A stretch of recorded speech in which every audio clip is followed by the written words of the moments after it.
One of the saddest things I used to see as a financial advisor is when somebody worked hard their whole life and then they ended up messing up their 60s.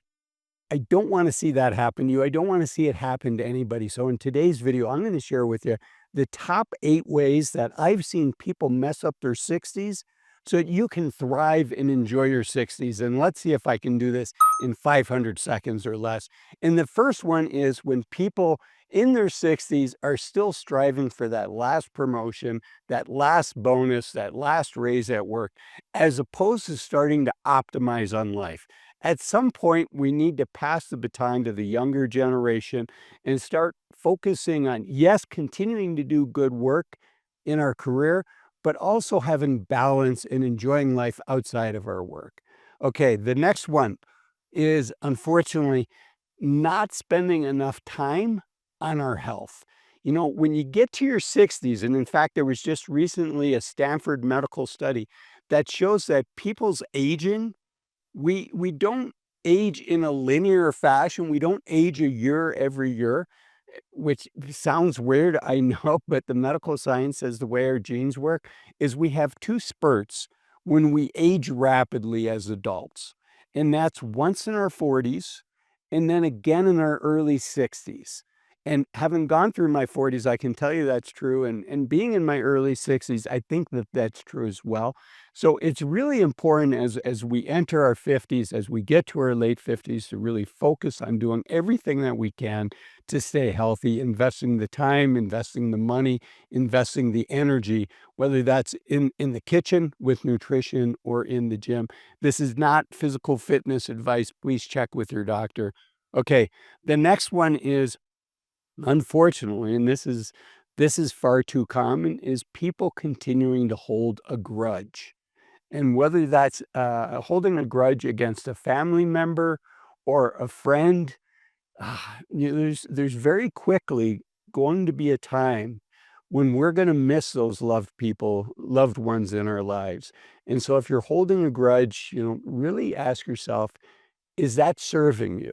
And, I don't know the situation, but what I do know is it's sad as people get older when they say, I wish I had rekindled that relationship sooner in my life. So if you're holding a grudge, think about if maybe now's the time to reconnect, to reestablish, and to see if you can get over that grudge. Okay, the next one is spending too much time in the rear view mirror as opposed to the mirror in your bathroom. And what I mean by this is spending too much time thinking about the glory days when you're younger versus looking forward to and planning for what you're going to do both in your 60s and then, once you decide to retire.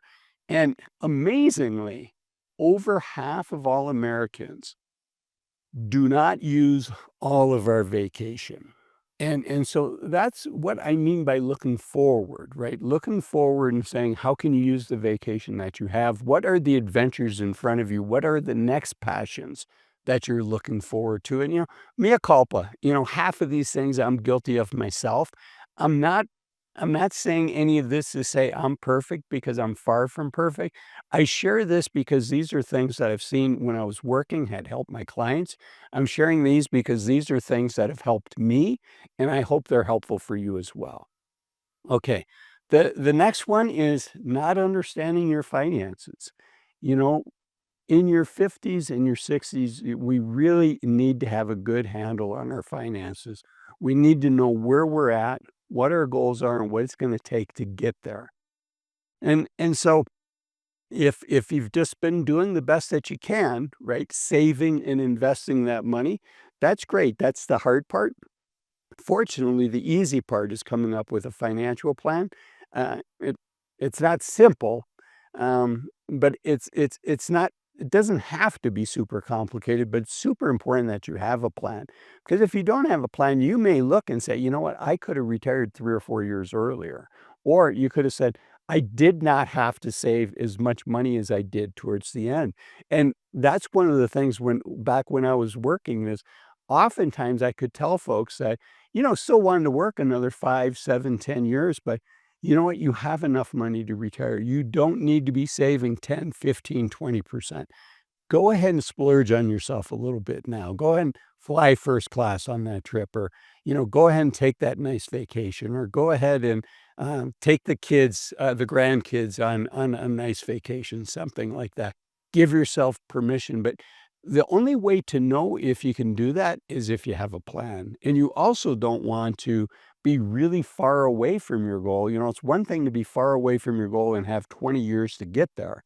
It's another thing to be far away from your goal and only have 3 or 5 years. So having a plan will give you the knowledge, it'll give you the information, and it'll give you the confidence to know where you're at.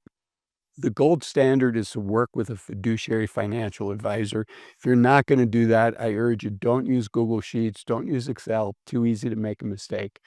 There is software that's designed for people like you and I to come up with our own plan and to do a good job of it and not make a formula mistake or not forget something. The software I like is called Bolden. Used to be called New Retirement, and you can find a link for Bolden in the description. If you use that link, you'll be supporting the channel. So thank you. Okay, let's keep going. After knowing where you're at and having a financial plan, the other thing that I've seen derail some people, admittedly not as much, but it can have disastrous consequences. And that's when folks try to be 20 again, right? As opposed to trying to be the best version of who you are today, which I think is the healthiest way for all of us to look at it.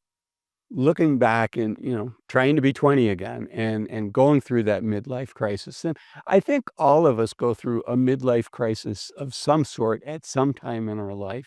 Uh, just, reflecting back, okay, I'm at the halfway point, maybe when you're 35, 40, 45 years old, maybe 50.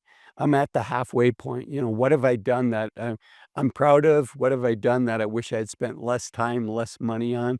So it's okay. And I think it's normal. And personally, I think it's healthy to go through a midlife reflection. Hopefully, it's not a crisis. But trying to go back and be 20, I've seen really hurt people. Okay, number 7 is not valuing the 1,000 weeks of healthy active time that we likely have left and just cruising through that period on autopilot. So at 60 years old, most of us unfortunately only have 1,000 weeks of healthy active time remaining. And I want you to cherish each and every one of those weeks. A good book to help you think about that is a book called Die with Zero. I have an Amazon store link in the description that you can find that book on and also support the channel. And then the last one is just a reminder of the 4 most dangerous words for a soon-to-be retiree, which is just 1 more year. And do everything right, but if you keep kicking that can down the street and don't actually retire, it's gonna be hard to cherish those 1,000 weeks that we have remaining. If you like this video, I know you're gonna like, the next video that the YouTube algorithm says specifically for you, you should watch next, and that are the 8 regrets of 60-year-olds in 500 seconds or less. Thanks for watching this video. Bye-bye.